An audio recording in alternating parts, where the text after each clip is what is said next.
Digital nomads usually they don't stay that long. Yes. They don't look to stay and live in the country. No. They don't look to pay taxes. They just go for 2 or 3 months and then they change the place. Remote workers, they just work remotely, but perhaps they want to live in a country where they like it, or where there is an infrastructure, Yes. or where they maybe can have like tax benefits. And in fact, many times those visas are for remote workers, not so much for digital nomads. But that's one of the elements why they Okay. confuse the two groups.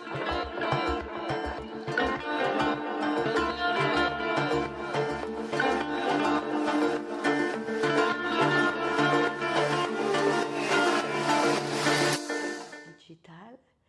So today I have the honor and privilege to have a guest. Her name is Anna Maria. She's a CEO, entrepreneur, pioneer of Nomad Digital. But I'm going to introduce her right now. So Anna Maria, thanks to have accepted first my invitation. I know you always like busy traveling. Who is Anna Maria? Tell us. Thank you for having me. My name is Anna Maria Kochańska. I'm originally from Poland, but I have been living abroad since like 18 years. Wow. And I'm a nomad since 2018, so before COVID happened. And yes, then with the boom in remote work, I founded my own company. And now I also help brands, organizations and governments with digital nomads and remote workers strategy. Great. Are you even at governments? So that's really, so that's why you're really a CEO. And I forget to do, you do TED Talk too, eh? I did. Through the world, through the world. So how did all that started? I mean, this little Polish girl living in Poland, who was that little girl? How did all this happen? Oh, actually, it's quite funny because when I was still a student, I just came for a holiday to Spain and I never went back home. Oh. So that was how my life abroad started. I was 22 by then. I think I just wanted to know more words. I wanted to explore more. I wanted to see what is outside of Poland. Back then it was not, nowadays everybody is very well informed because Yes. we have like internet on our Yes, mobiles. yes. But back then we didn't even done any research when I went to holidays because information was not such available like right now. Yes. So in this sense it was much more adventure. We didn't know. I took a friend with me. She was supposed to stay 2 weeks, but then she also stayed the whole summer. That's a trap. And I didn't come back at all. Yes. So it was, very spontaneous. So That's how it started. Yeah, so that was really. And then you were 22. Of course, we all know that to live, we need money. So how did you manage the first time say, okay, I want to live in Spain. I want to stay here for now, or travel eventually after. So what was your first job? Yeah, that's what I also realized. We need money to Yes, live. we need money. That was very, that trip was like very unprepared. So Yeah. I didn't have any money. I didn't speak any Spanish, or I thought I did some Spanish, but then in reality I couldn't understand anything, and I didn't know anybody here. So I tried to work as a waitress. Even that was difficult because of my non-existent Yes. Spanish, but eventually I find some job as a waitress, and I worked there like for a couple of years until eventually I could find a better job. Yeah, and where was that in Spain? In Barcelona. Of course, Barcelona. I lived in Barcelona. I'm much older than you, and I love it. So after that, so you work as a waitress. You find out that you love it, but then I guess you say maybe I should go and try another country, or you move another city in Spain. So I started to travel, but I was still living in Spain because then you know, I think now it's easier to travel because you can work remotely and you can move Yes. more freely. But back then, it was 2006, I think, when I moved to Spain.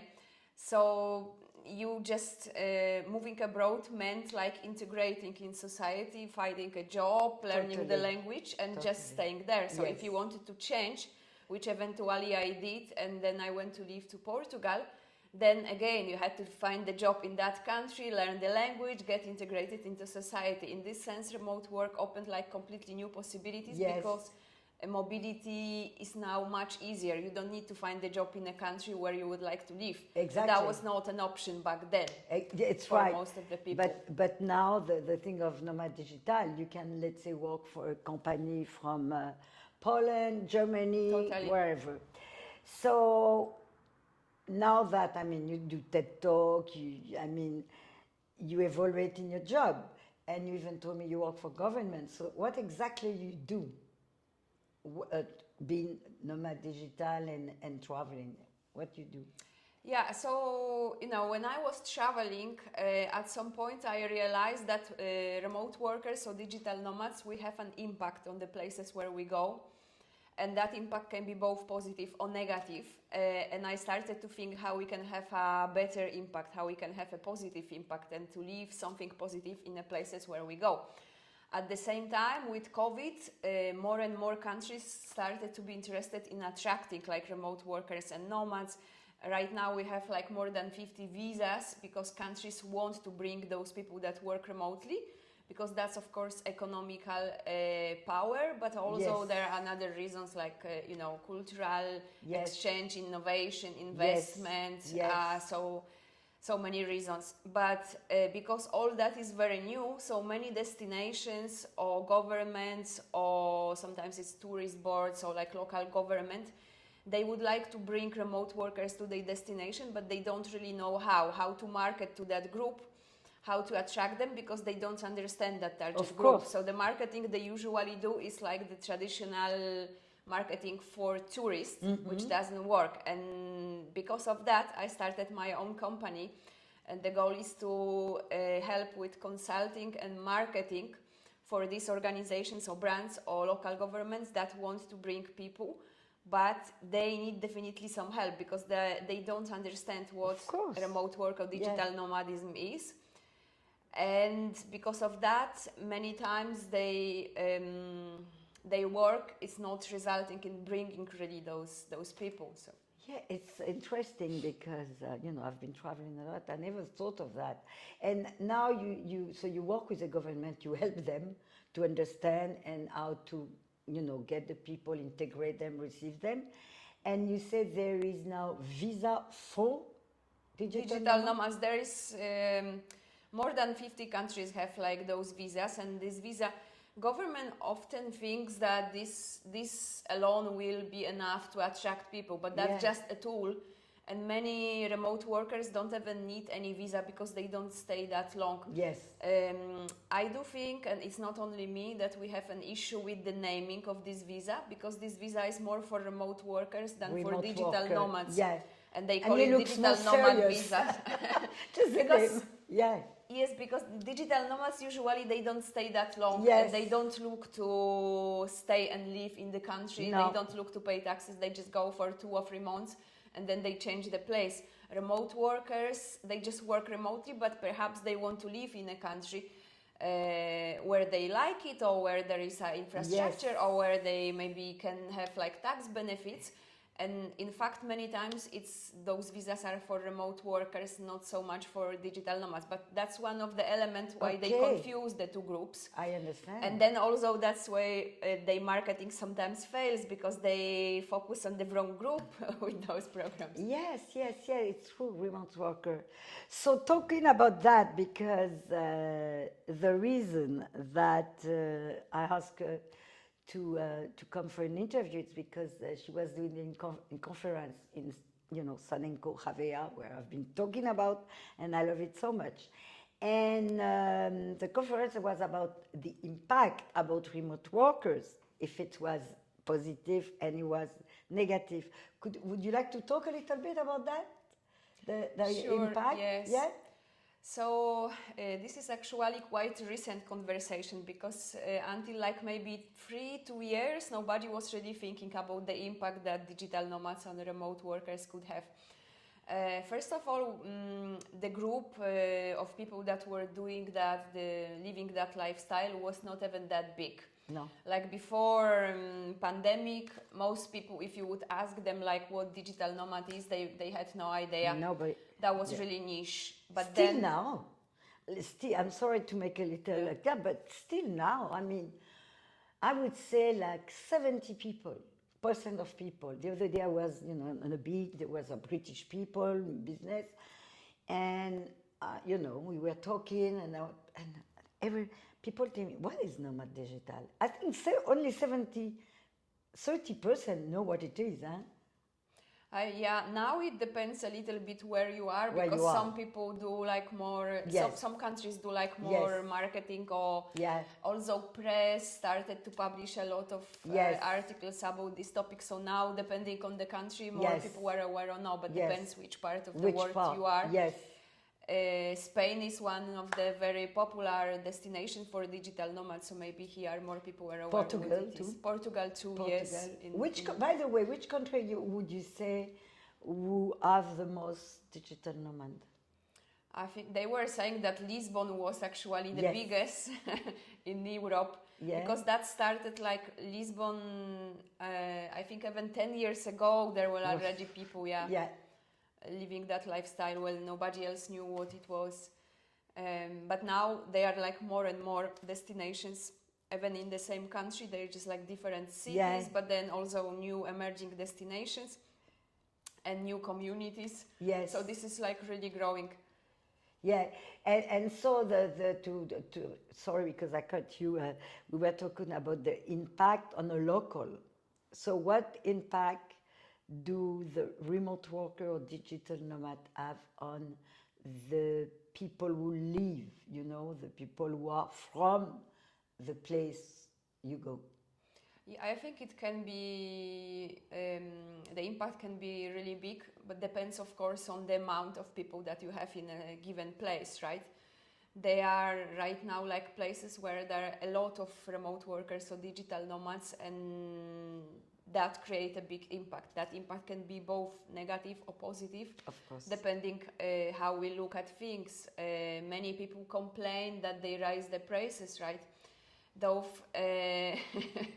the nomads or remote workers are part of much bigger, I would say, revolution, which is global mobility, because people just move more now than before, right? Like also expat moves, Yes. there is more immigration, people travel more, but also people, when they retire, they move to different country.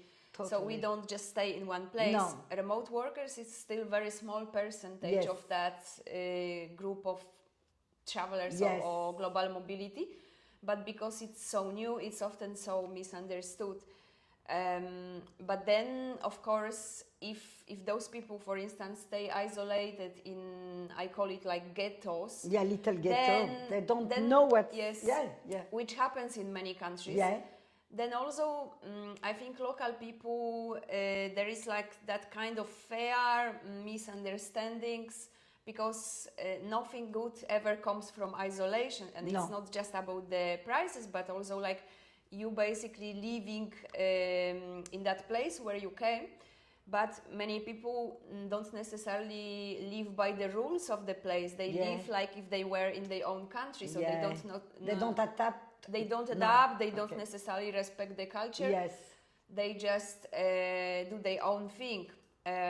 But at the same time, those people can be such a big advantage for locals if we connect with them and we use them, right? So we started like part of these strategies it's not just to bring people, but like how to integrate them with locals, how to connect them, how to actually use that as a benefit for locals, especially when they go, for instance, for a small town. Yeah. That was perhaps if they go like outside of high season and the town is like half abandoned, and then actually they can bring a new life and to bring that town. even So economy, good economy, yeah. And they can have a lot of positive impact. But that has to be, I think, planned and well thought, and that's why local governments should be involved in that, or tourist boards. someone has to do that job, because that just doesn't happen naturally No. or organically. People just think about themselves if nobody Well, organizes that. We have that tendency. But yes, and that's why I think it's so important to think about that to see the bigger picture, right? Bigger like picture. yes, I know what how you we mean. can Yeah. think about remote workers movement being sustainable.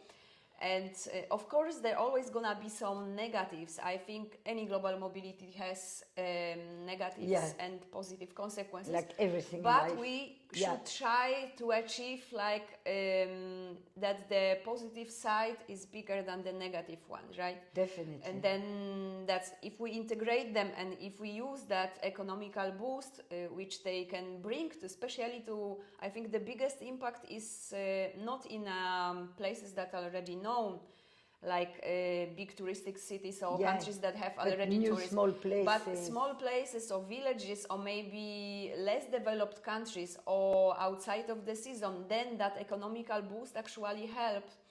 And it diversifies tourism, right? Yes. It can be more sustainable type of tourism.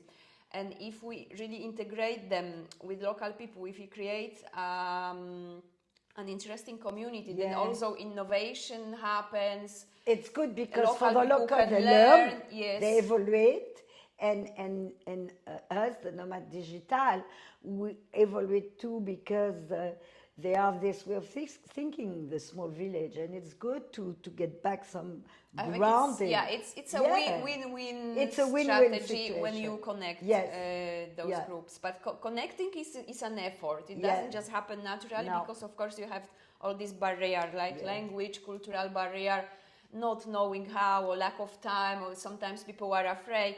So someone usually... But it's good because, you know what, me, I always think that we have to get out of our box, you know? And that's one great way to get out of your box. Another thing that really blew my mind when you said it, you said that within 10 years, how many nomad... Well, there are estimations that will be 1 billion of remote workers. Can you imagine? 1 billion in 10 years. It's huge. Now, on a more human or personal side, I thought of that, you know, because most of the time when you go to places with another Nomad Digital, some are in couple, very few. So let's say, is it possible to have a family, to say, let's one day you meet a partner, you realize and you decide, okay, we want kids. Is it possible to live in this kind of Nomad Digital with a family? It is possible, and actually some families are actually doing that already, but they are very few because we still don't have the infrastructure for families. Like there are some business that, for instance, help single people with their remote work life, like they are retreats or co-livings, but they are for single people. They are not co-livings for families, for instance. Right? So this is still quite a niche on the market, and I think there will be more and more families living this lifestyle as we go forward. Also because nomads eventually will get to the point where they want to have that family. Yeah, because they get older. Because most of the time, I mean, whenever I go, I'm always, of course, the oldest, but most of people are between 25 and 45, I would say. That could be true, yes. Tell me, is there some time? Because, of course, you don't have like a base. If you're real Nomad Digital, some people, you know, like they have their own apartment in the city and they come once a while, you know. But like you, for example, is there some time you feel lonely, even if you meet a lot of people, a lot of interesting people? Is there some time you feel like you would need a more like a stronger not connection, because we can get so strong connection even for 2 days, you know? But do you feel lonely sometimes, or do you feel like you miss a base? That's what I mean. I was trying to I think everybody can feel lonely sometimes, nomads or not, and we have to be able to be lonely, just to be with ourselves. It's great. And, and to tolerate that. But yes, I think for most nomads, when they are traveling for some times, they usually find the balance in having a base in one place and then traveling maybe part of the year, but finding sort of balance, like not traveling all the time. That period of like very intense traveling, which I did, for instance, for a few years, where you don't have any home, after some time you start to miss the place, even where just to rest, or maybe you want to just for logistics reason, or you want you know, to have more clothes, or for whatever reasons, even like practical or taxes, right? Or receiving the post. So for both for practical and social reasons. Long term, most people find that balance in having some base somewhere and then traveling, but returning to that base. Like and that's you go for 2-3 months, you go back, or you go to 4 months, and and that base also help you have that sense, like, you know, belonging or community in that place, because I think loneliness is not about necessarily not being in contact with other people, but about not belonging. It's a state of, and plus it's a state of mind. Sometime, you know, I love to be alone. I need my loneliness, but as we said, there's always a positive and negative.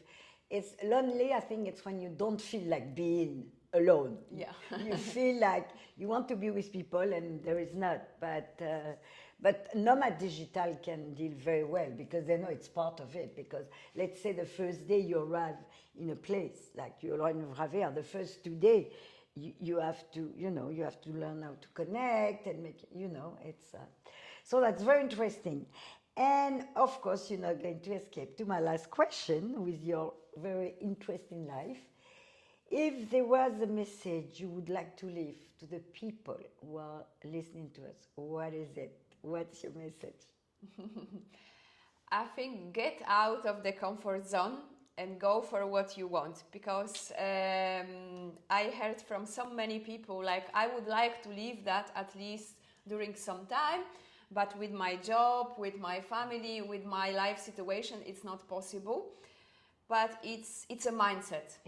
It's a mindset, because there are many ways to live digital nomad lifestyle, and it is definitely possible. So first thing is to have the mindset that it is possible and take that risk. Take that risk, and then you figure out on the way. You don't have to know everything from the start. You just give the first step, and then you see how it goes.